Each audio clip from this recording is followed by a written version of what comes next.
Okay.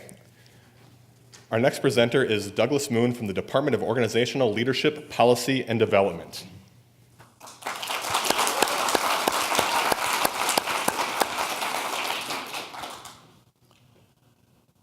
My guess is that everyone in this room knows what HIV is and that it's a problem worldwide.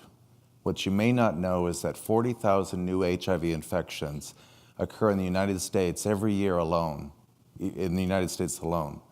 And what you may not know is that for the last 40 years, 2/3 of these new HIV infections have occurred in one population, and that's men who have sex with men, or MSM for short. And what you may not know is that 2/3 of these cases occur among African Americans and Latinos. Now, men in the United States, maybe 10% of them are gay or bisexual, and together African Americans and Latinos make up 30% of the US population. But 70% of the new HIV infections occur among these groups. This health disparity, this glaring inequity, needs to be addressed. Take a look at these three lines here. They represent a decrease in HIV among white MSM, which is good news, but the disproportionate increase among African American and Latino MSM is not. We need to understand what's going on in that population, but instead of just looking at the populations and these people, we can take a closer look at the programs that serve them. Program evaluation can help describe what's going on in a program and how well problems are being addressed. The ability to do and use evaluation is called evaluation capacity, but most programs serving people of color don't have the resources to do evaluation and might just do what works for other groups in other places.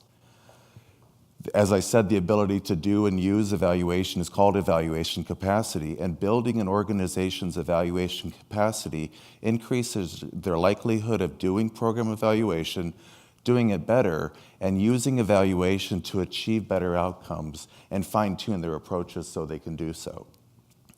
My study is working with 2 HIV prevention systems in Oregon because I live there, and in Minnesota because I live here now.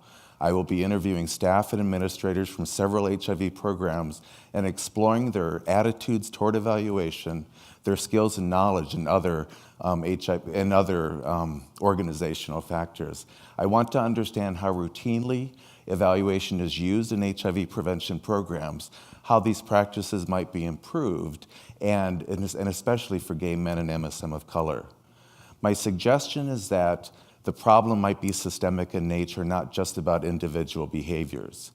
Understanding how to look at the organizational capacity to do evaluation will give us a better understanding of what's going on in these populations and how these programs can be improved to make sure that these services happen well for these populations. Thank you.